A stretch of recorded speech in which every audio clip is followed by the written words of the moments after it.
Hello folks, hope your day is going well, hope it's bright and sunny, or not as wintry as we've been having here last couple of months.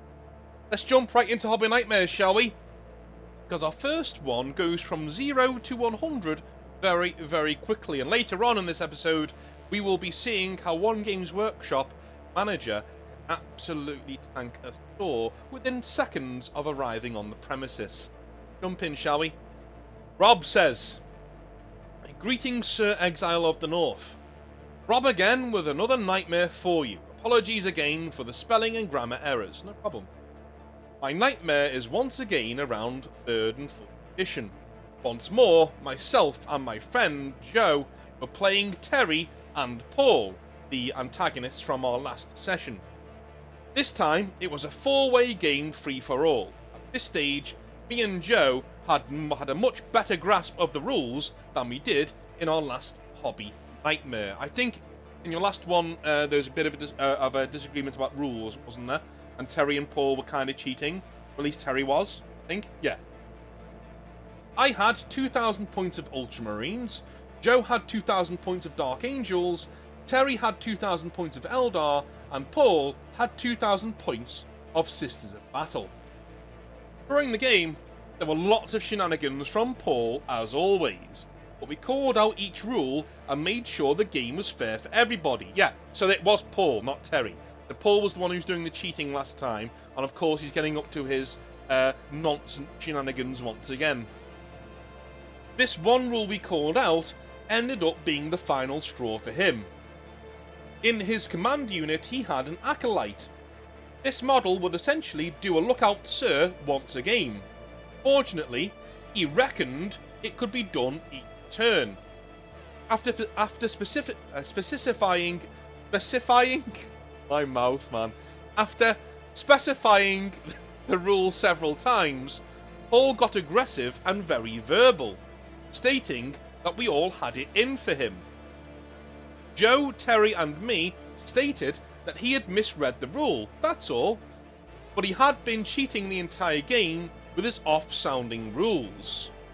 Oh, you've gone nuclear, okay. At this point, Joe and myself said enough is enough, started to pack our models away, whilst Paul was having a fit. Paul then loudly says, "I guess this means I win then." We all say no, it should be a draw at best as the game was never finished. What happened next was anger-inducing and hilarious at the same time. Paul proceeded to flip over the table. Thankfully, the only models me and Joe had left on the table during packing our models were bikes and some troops. Models went everywhere, and Terry almost completely lost it. In fact, he did completely lose it. Paul had also wrecked his models, and they were mostly metal. Terry then swung at Paul, but missed, and hit a dresser behind Paul, which happened to knock Joe's pot noodle against the wall. It left a lovely stain, a dresser was ruined, and Paul's models were of course destroyed. Joe then says, "I guess that means we win, as you have no models on the table." We promptly left Paul as he gave us a look, quote unquote, that could kill. Thankfully, we never played him again after that. Me and Joe still play to this day, but I run Crimson Fist now and he uses Tyranids. Keep up your amazing work, my friend. All the best to you and your family for 2024. Regards, Rob. Cheers, mate. And P.S. I'm still working on my Synthwave Eldar and I've attached some pictures for you. Okay, let's have a little look, shall we? Hot diggity dog. That's some good looking Eldar. My god. Those are some good looking Eldar. Well done, sir. I like it. I love the synthwave. Oh my god, you got the pattern on the forehead of the Wraith Lord as well. Oh my god, the sunset one, the synthwave one. I love that, man. I love that. That's great. That's phenomenal. That's so cool. And of course, you got your Farseer here. Very nice, very nice. Go back to your... oh, dude, they just look so amazing. Really, really cool. Anyway, I think what you've done there, I think a lot of people who cheat at 40k or at war games in general, they tend to, shall we say, need to win to enjoy the game. And I think a lot of the time they recognise their own shortcomings. I mean, they recognise that they're so entrenched in the game and needing to win it and needing to enjoy it, that they sort of will do anything to make sure that that happens. You know what I mean? Because they don't look at losing a game as enjoying the game. They just don't. Which sucks. It really sucks. I mean, I learned this back in the day. Skill I learned back in the day playing with Eldar in 3rd edition. Eldar in 3rd edition, for those of you who don't know, were incredibly powerful if you knew how to play them. I was 11 years old, so I didn't know how to play them. And maybe 12, 13. I think 11 to 13 was my years in the hobby back in the day. And I didn't know how to play them. I knew how to build them and paint them, and I think that they looked really good, but I lost every single game that I played. And so, I became a very good loser. I became somebody who could lose a game and do it reasonably well, because I never had a chance of winning anyway, and that's simply how it went.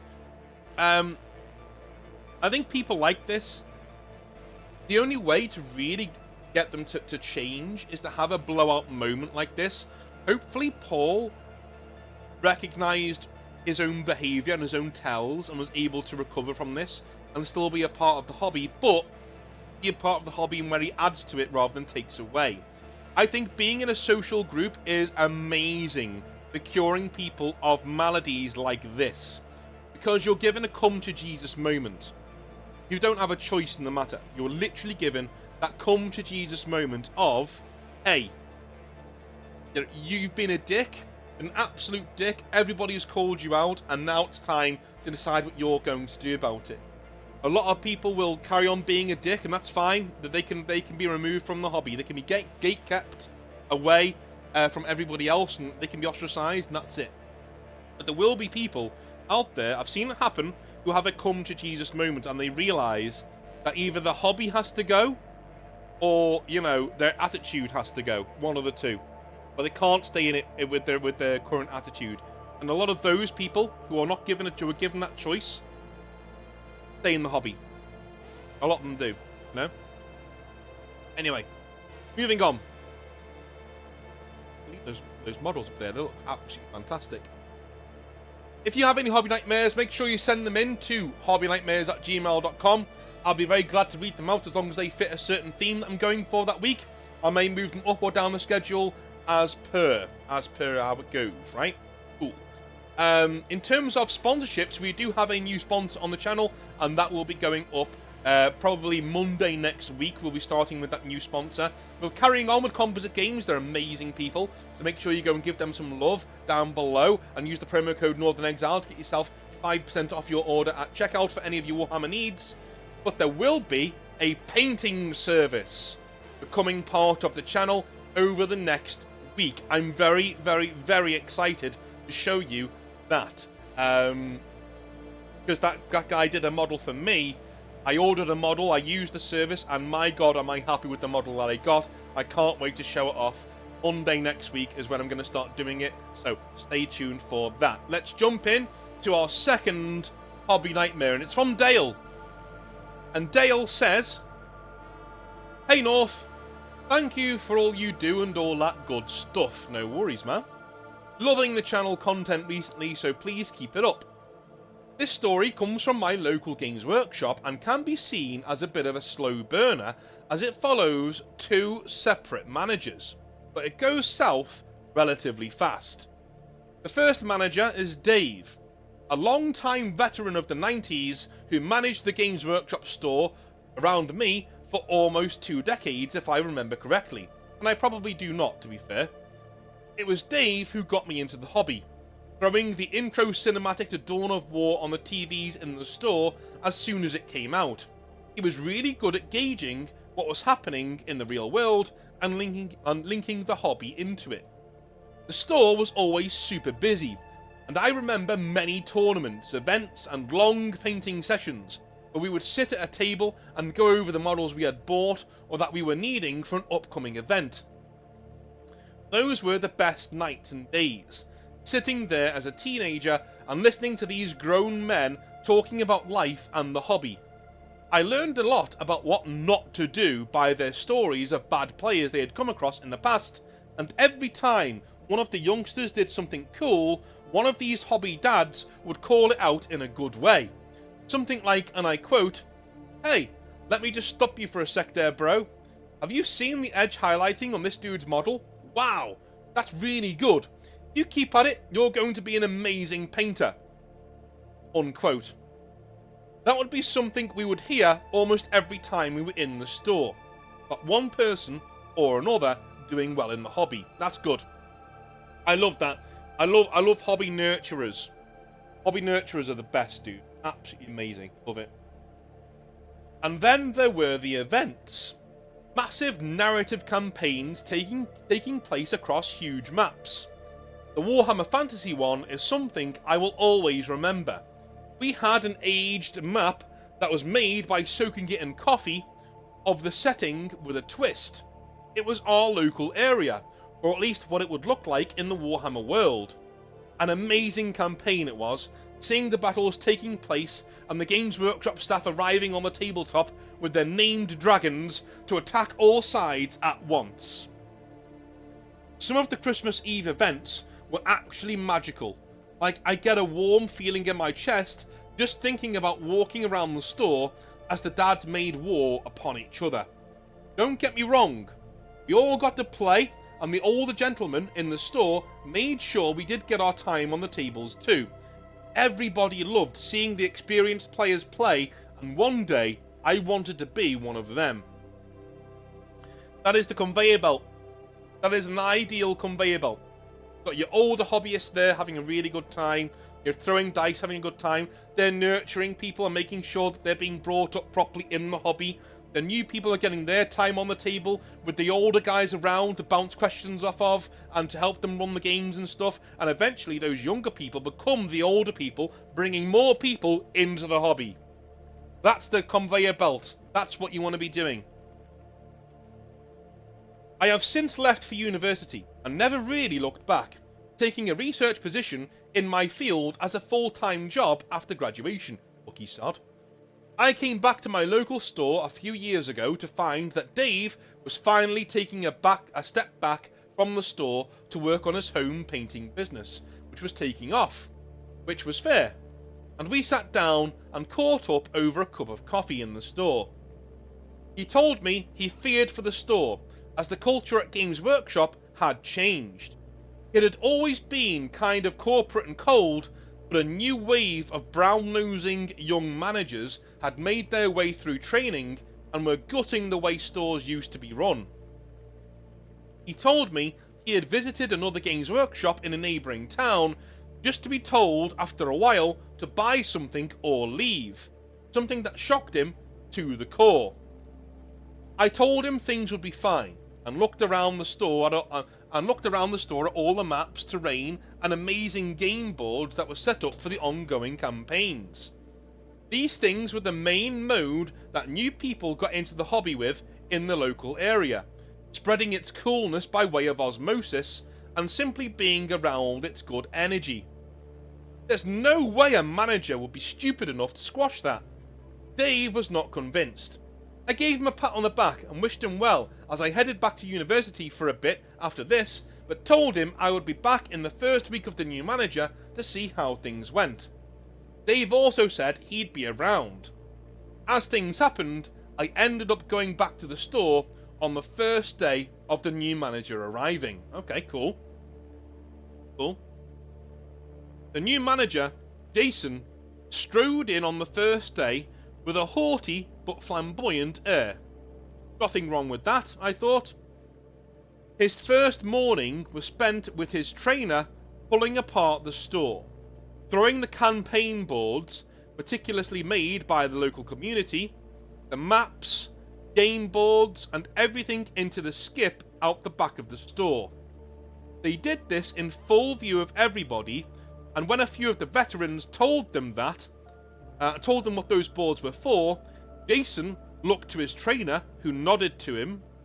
He looked back to the dads and said, and I quote, "Not anymore. This is not what the store is for. Play these campaigns in your own spaces, not in my place of business, please." Unquote. When the dad said that this was fine and that they would take the gear to save it from the bin, since they made most of it anyway, the trainer interjected when Jason didn't know what to say and told them the product was Games Workshop's property if it was not paid for and that it was going in the bin. Nice. In one singular afternoon, Jason had killed every sense of goodwill, every positive interaction and bit of momentum the store had built up over the past 2 decades. Gone. Finito. The store averaged about 10 to 30 paying visitors a day under Dave. I had a funny feeling that from this moment on, that number would be dropping drastically. Wow. Wow. That is a nuclear response.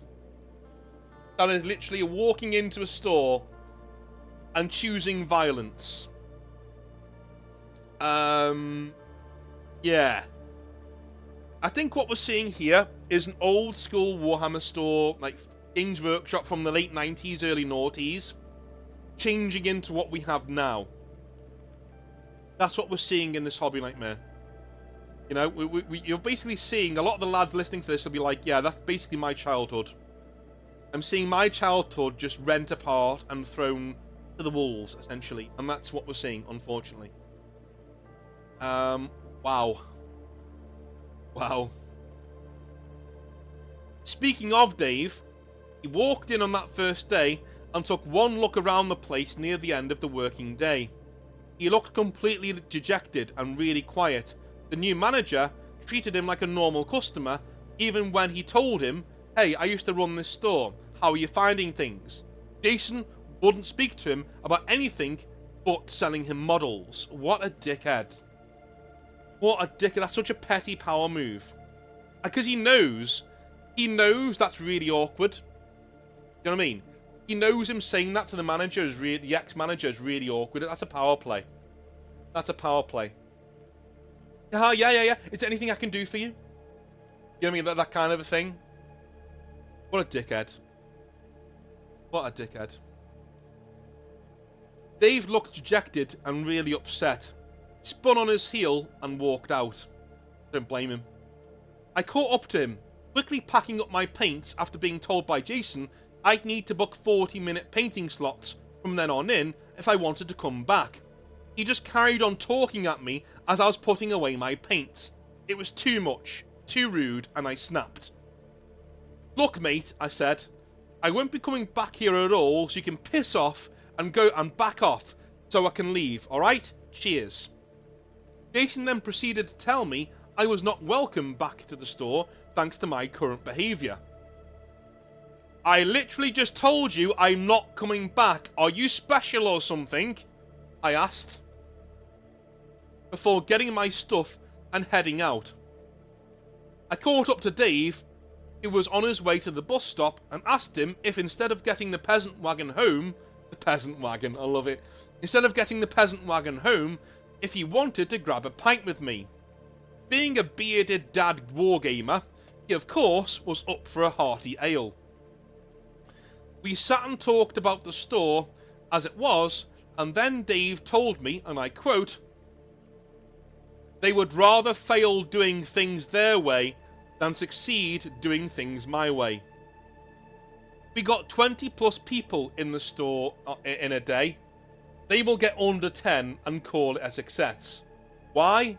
Because it's the kind of success that they want.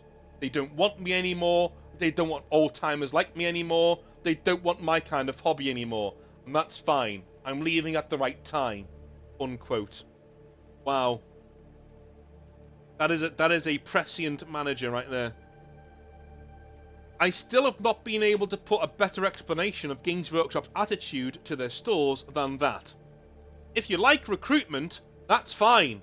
Dave did that in abundance. He had dozens of people joining the hobby and store to the point that we had to make our own gaming group away from the store to save on space on the shop floor.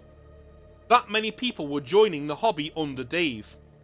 Dave and I put in place that night plans for a brand new gaming group, as I was at the university and could get a lot of creative types to help out with the advertising for it. We made our own space, went there, and never darkened the doorstep of Games Workshop ever again. They didn't want us, so we went elsewhere. It's still going strong. Games Workshop is still there, and is a sterile, grey, and sad-looking place. It has one to three people in there at peak hours during the week, literally about 10 times less than the ones they once had under Dave. But hey, that's the amount they want on their terms, I guess. Thanks, North. Dale. Okay, I've had a lot of people in the Brain Trust, you know, the group of Games Workshop managers that I speak to, tell me that gaming isn't good for stores, okay?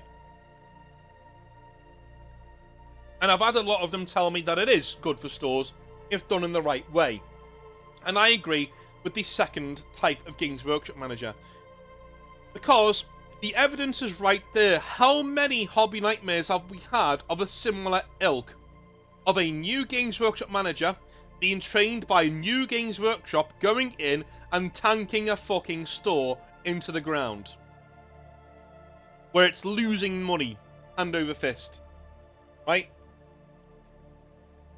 There is a very simple way to run a Games Workshop store. You play games in your store, because that's what you are. I know that's why they want to change all of their stores to be called Warhammer, because the words Games Workshop means that people expect games to be played there. Well, here's the thing.